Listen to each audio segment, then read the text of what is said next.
Lá em 2015, a Dilma tinha acabado de ser eleita, e aí ela fez uma reunião ministerial, o Aécio não tinha ficado tranquilo com a derrota, estava lá já conspirando contra um opositor de primeira hora. E aí a Dilma percebeu que a coisa não estava tão tranquila quanto no primeiro mandato, né? Ela percebeu que as pessoas estavam falando em estelionato eleitoral. Aqui e ali já começavam a surgir papos de impeachment, que de fato aconteceu. E a Dilma reuniu os ministros e falou assim: pô, olha só, a gente está numa batalha da comunicação. A gente precisa se posicionar, a gente precisa apresentar o que o governo pretende, e a gente está numa batalha da comunicação. As pessoas não entenderam muito bem, tomaram aquilo até da forma negativa, né? A imprensa, a grande imprensa sempre um passo à frente, já percebendo ou inferindo a fala da Dilma uma intenção negativa. E a Dilma perdeu a batalha da comunicação. Perdeu e foi empichada. Eu lembro muito do que ela falou assim: os ministros têm que deixar claros aí porque estão rolando boatos. Ou seja, a Dilma já estava no meio de uma disputa narrativa que se acentuava muito e já estava tendo ali uma presença muito marcante das fake news, das hoje tão familiares fake news. É engraçado que a Dilma nem usa o termo fake news, ela usa o termo boato, né? Inclusive a gente tem palavras melhores do que fake news, né? Mentirada, causada, né? Fake news é uma grande causada, a gente às vezes abdica disso. Bem, se a palavra é nova, se a ideia de disputa narrativa ela foi tomada ali e percebida como uma necessidade política, a gente deve deixar claro que isso não tem nada de novidade. Nada de novidade. Há muito esse tipo de batalha da comunicação, esse tipo de disputa narrativa tem na imprensa, na comunicação,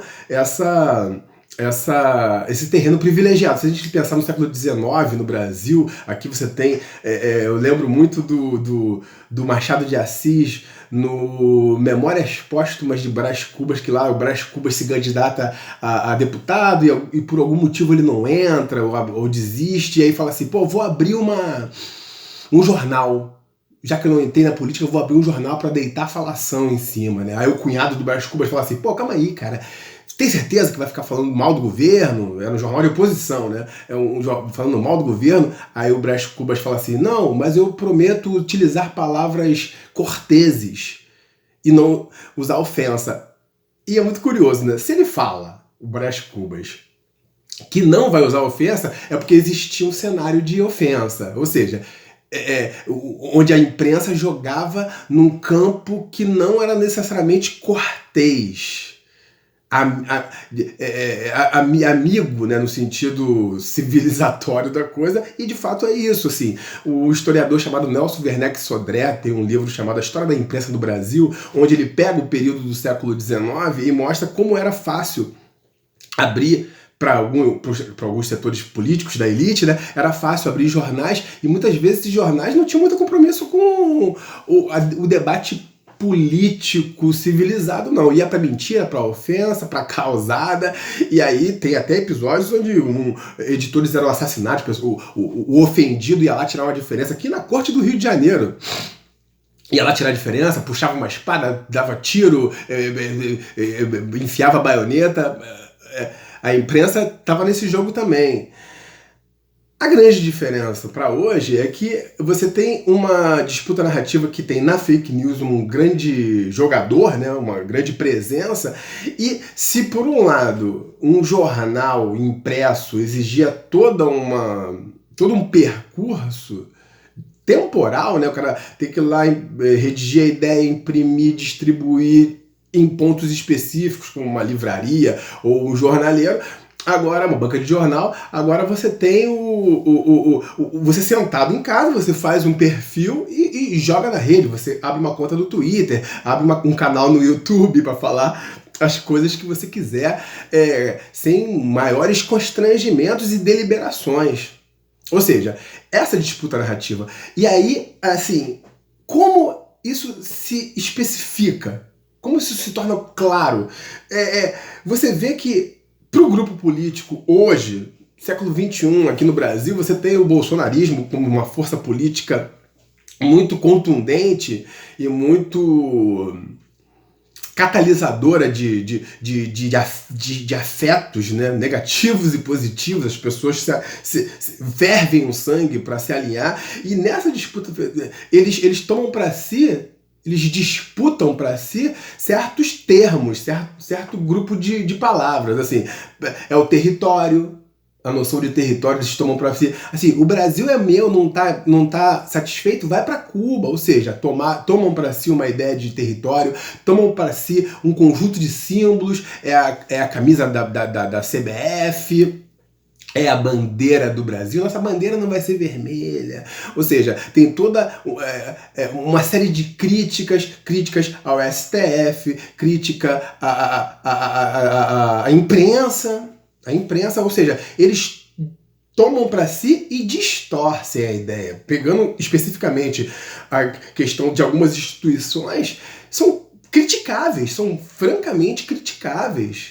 A esquerda, o grupo progressista, o que não falta é crítica à imprensa, o que não falta é crítica à justiça conforme ela é no trato com o trabalhador, no trato com os indígenas, no trato com os mais pobres. Como a justiça é vulnerável à crítica, mas eles tomaram para si nessa disputa narrativa, nessa série de distorções. E aí a gente está começando a ter uma série de exposições que começam a deixar isso cada vez mais claro. Semana passada teve lá o Alexandre de Moraes no Supremo, tornando público, né, como ele está redigindo, como ele está construindo o argumento que toma a fake news como crime, que de fato é. Que não é uma questão lá como o Machado de Assis, lá no Brás Cubas, vou apenas abrir um jornal para opinar. Não. Por um lado, uma série de construção narrativa mentirosa, deliberadamente mentirosa, e no caso do jogo político, até mesmo eleitoral, e é um dos temas, um dos pontos principais do inquérito lá do Alexandre de Moraes, é como isso ganha um poder de multiplicação, onde entra uma grana pesada. Onde entra uma grana pesada, que é uma indústria das fake news. Tem lá o informal gabinete do ódio, que a gente não sabe ainda quem é, mas a gente imagina quem seja, e a ideia é que esse inquérito alcance. Agora, disputa narrativa também, ela encontra em algum momento uma reivindicação física, se as pessoas começam a se colocar de uma forma mais incisiva e contundente. E aí, nesses últimos dias, a gente também tem visto essa narrativa que encontra nas ruas, que tem encontrado nas ruas um lugar para expor a sua dimensão social. É o bolsonarismo que desfila em Copacabana, o bolsonarismo que desfila na Avenida Paulista, e as pessoas estão começando a ir lá a contrapor esse discurso e se autodenominando antifascistas. E aí, por um lado, eu quero a liberdade, o Supremo, que história é essa liberdade? Você está sendo fascista, e aí lá, parabéns para a torcida do Corinthians, contra a disputa narrativa começa a ter, nessa disputa narrativa começa a ter um contraponto muito contundente, muito não aberto à negociação. E aí você teve lá, né, contra a causada, tá começando a chegar o bonde. Eu lembro aqui do maravilhoso momento da música brasileira, onde a Ludmilla, na época, MC Beyoncé, cantava, né? Não olha pro lado, quem tá passando é o bonde. Se ficar de causada, a porrada come. Tá acontecendo.